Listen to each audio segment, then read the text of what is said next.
यार मैं भी आप लोगों की तरह मंसूर अली ख़ान साहब का बहुत बड़ा फ़ैन हूँ। क्योंकि उनकी रिपोर्टिंग बहुत अच्छी होती है, लेकिन एक अजीब सा क्या लफ्ज़ इस्तेमाल करना चाहिए कि भंड मार दिया उन्होंने।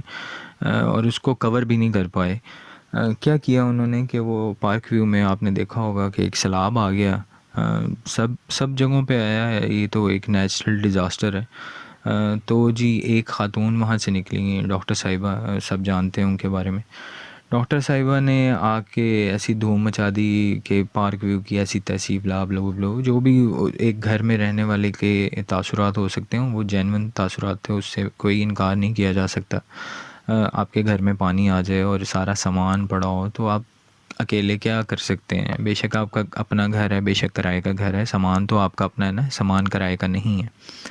खैर, तो डॉक्टर नबिया साहिबा जो हैं उन्होंने सोशल मीडिया पे आना शुरू हुई, एक हाइप बनना शुरू हुई, मिलियंस में उनके व्यूज़ जा रहे थे। अब जब मंसूर अली ख़ान साहब की टीम को पता चला तो उन्होंने भी कहा होगा कि अच्छा चलो भाई, डॉक्टर साहिबा तो आजकल फुल जोश में आई हुई हैं तो इनको बुला लेते हैं। उनको बुला लिया गया, मंसूर अली ख़ान साहब ने इंटरव्यू किया। इंटरव्यू ऐसा बहुत तगड़ा इंटरव्यू हुआ, उसमें पार्क व्यू की ऐसी तैसी, निजी सोसाइटीज़ की ऐसी तैसी, सब कुछ हो गया। मिलियंस में व्यूज़ गए। फिर जी बताया गया किसी ने मंसूर अली ख़ान को साहब को, फिर उनकी टीम ने बताया होगा कि जी इधर आएँ, अब जो इनका मकान है ना उसका असल मालिक मिल गया, अब उसका इंटरव्यू करते हैं।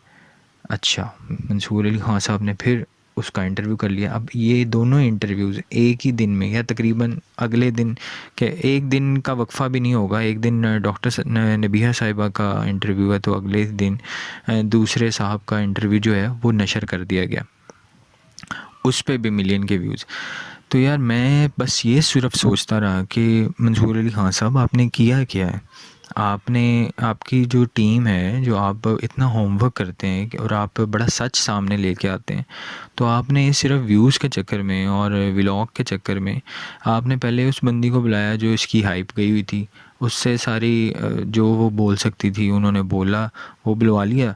उसके बाद उसी अपने गेस्ट को जिसको आपने बुलाया था, उसको ज़लील करने के लिए आपने एक और बंदा बुला लिया कि चलें आएँ अब डॉक्टर साहिबा की क्लास लेते हैं। कल डॉक्टर साहिबा ने पार्क व्यू की क्लास ली है, आज चलें डॉक्टर साहिबा की क्लास लेते हैं। ठीक है, तो आपने क्या किया क्या, अब आपके शो में जिस गेस्ट को आप बुलाते हैं तो उसको आप मतलब ज़लील करने के लिए आपकी टीम अगले बंदे को बुलाती है। तो यार ये तो आपकी सहाफ़त है ही नहीं है, ये मतलब ये तो आपका स्टाइल ही नहीं है। तो मुझे यकीन है कि आपको खुद भी ये आइडिया नहीं होगा कि ये हो क्या रहा है, ना आपने ये कहा होगा, लेकिन आपकी टीम क्योंकि सोशल मीडिया मैनेज करती है और उनका काम है सोशल मीडिया को मैनेज करना, आपके पेज को प्रमोट करना। उनका बिल्कुल ये काम नहीं है कि सहाफ़त करना, उनको बिल्कुल उसके तौर तरीके नहीं आते। लेकिन बजाय इसके कि आप इस तरह करते, आपने बहुत अच्छी अगर अपनी टीम बनाई होती और वो पूरा होमवर्क करती तो वो बिल्कुल कभी भी डॉक्टर नबीहा साहिबा को फ़र्स्ट टाइम में ना बुलाते।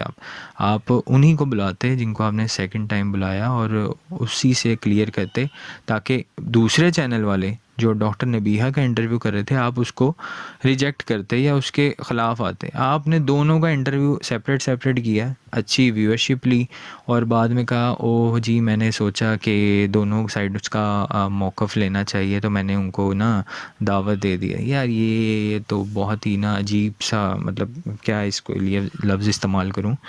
आप मोतबर हैं, आप बहुत बेहतरीन सहाफ़ी हैं, लेकिन इस तरह के काम जो है ना ये बड़े ही मतलब फ़जूल से काम है कि लड़ाई करवाने वाले, और इस तरह मतलब वो कहते हैं ना तीली लगाना, तो वो तीली लगाने वाला शो जो है ना वो आपने कर दिया। तो मैं तो दिल से समझता हूँ कि ये बहुत बुरा हुआ। आप लोग क्या समझते हैं, आप लोग इस बारे में क्या कहते हैं। मैं इस यहाँ पे ये बात नहीं कर रहा कि सैलाब आया उससे हुआ क्या, मैं सिर्फ एक एक छोटे से टॉपिक पे बात करने आया हूँ कि मंसूर साहब ने ये क्या किया। और अगर इस तरह के लोग व्लॉग्स करते हैं कि भाई आज मैंने ए को बी को बुला लिया, कल बी को बुला लिया उसको ज़लील करने के लिए, कल सी को बुला लिया उसको ज़लील करने के लिए, तो इससे होगा क्या, इससे मतलब आउटपुट क्या आ रही है, वैल्यू क्या आप दे रहे हैं। कुछ वैल्यू नहीं दे रहे सिवाय इसके कि लोग ज़्यादा से ज़्यादा आके देख रहे हैं कि कल आपने उसको बुलाया था जो दूसरों को गालियाँ निकाला था, आज आपने उसको बुला लिया जो उसको गालियाँ निकाल रहा है, कल आप किसी और को बुलाएंगे जो आके इन दोनों को गालियाँ निकाल रहा होगा। तो अजीबो गरीब ही ये काम है, तो इसमें सहाफ़त कहाँ गई? तो ये तो या तो फिर ये है कि आप डिक्लेयर करें कि ये जो यूट्यूब चैनल आपने बनाया है व्लॉग का, इसका पर्पज़ ही कुछ और है, ये अलग किस्म की सहाफ़त है। जो टीवी वाली सहाफ़त है वो एक अलग किस्म की सहाफ़त है, और ये जो है ये जस्ट एंटरटेनमेंट टाइप आपका चैनल है और इस पे आप इस तरह से काम करते हैं। खैर मज़ीद बात मैं नहीं करता, आप लोग बताइए कमेंट्स में आप लोगों को क्या लगता है, ये क्या ड्रामा है, ये क्या फ़िल्म है जो मुझे समझ नहीं आई। आप लोगों को अगर समझ आई है तो ज़रूर कमेंट्स में बताइएगा। नेक्स्ट व्लॉग के लिए अल्लाह हाफ़िज़।